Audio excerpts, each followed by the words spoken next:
Ready. Play. Okay, so there is one final topic, which of course is T-shirt gate, which was basically at the end of the match, Pedro asking Rafa if he could have a shirt or some kind of memento from the occasion. Rafa, of course, duly obliged. This prompted David Law to basically express his disappointment with that situation with Pedro asking for the shirt. And then some Twitter back and forth and various people getting involved in what they thought. Now, I think where David is coming from is that from a football perspective, when your team has just lost quite badly, you don't ask the opposition player for a shirt exchange. And if you do, you'll probably get some pretty short shrift from your manager or coach. And that I recall happening about 20 years ago when Van Nistelrooy was quite happy to stay a bit later on the pitch and exchange shirts with some Man City players, despite the fact that we just had a pretty brutal loss.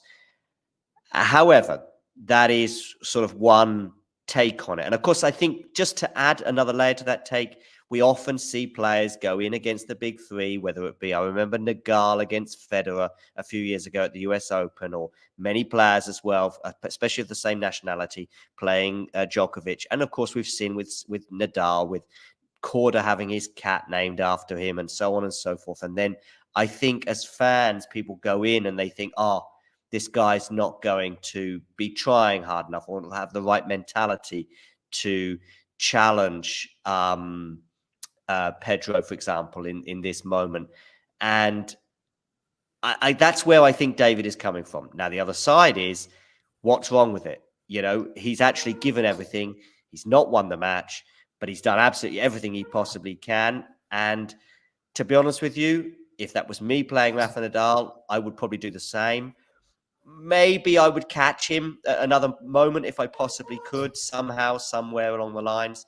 But yeah, that's the two sides of the argument. I think I know where you fall, but you can tell me what you think. There's no argument. I mean, anyone seeing any negatives in these? I also don't see any positives in this. Like people, for example, like saying that, "Wow, Rafa, such a great sportsmanship gesture." I mean, can you imagine him saying no? Can you imagine him actually saying no? Of course No. not. I mean, No. it would never happen. And in your example, like if Ruud van Nistelrooy was playing, his famous, like I don't know, his idol, whoever that would be, Johan Cruyff, he would also ask him for a for a shirt. Yeah. And also, this wasn't even a brutal defeat. I mean, this was really a great No. battle that they had. Him wanting to have some memorabilia from that is absolutely normal. Personally, if I was a pro player, I couldn't imagine myself not doing it. But again, like whatever. It's not negative or positive. Pedro did that. Rafa gave him the shirt because obviously, he's going to. Why wouldn't he? And all in all, I mean, yeah, I can't really understand the comment. I don't think we should crucify the guy for it either. Like, it's really not the end of the world as well that David Law said something like this. But No. on the other hand, I mean, yeah, just the whole tweet is just reeks of entitlement as well with that "ain't it" and stuff. Well, it's his choice to tweet that.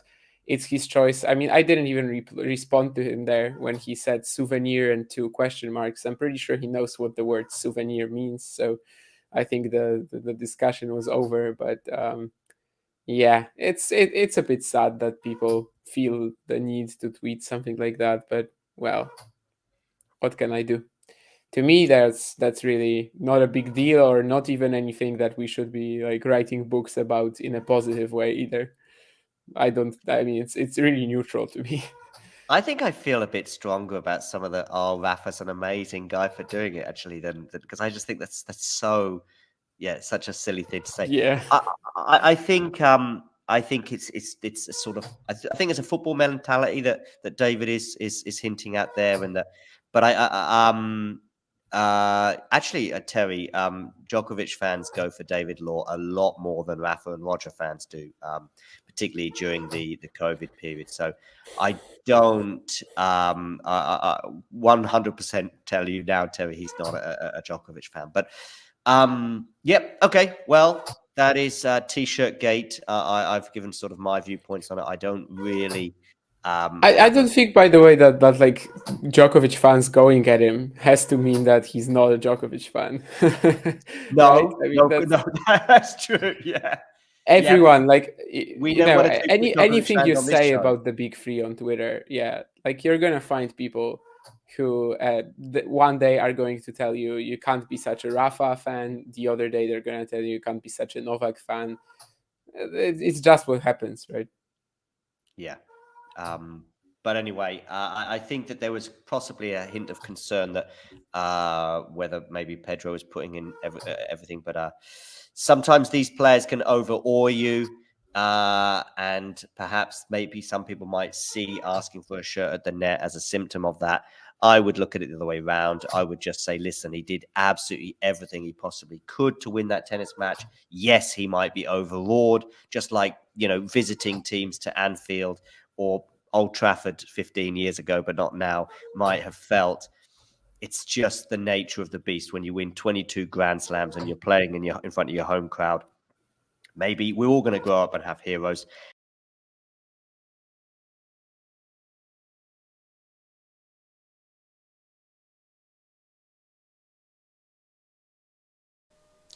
If you enjoyed this video, make sure you hit that like button. Don't forget to subscribe and click that notification bell so you don't miss out on all things tennis.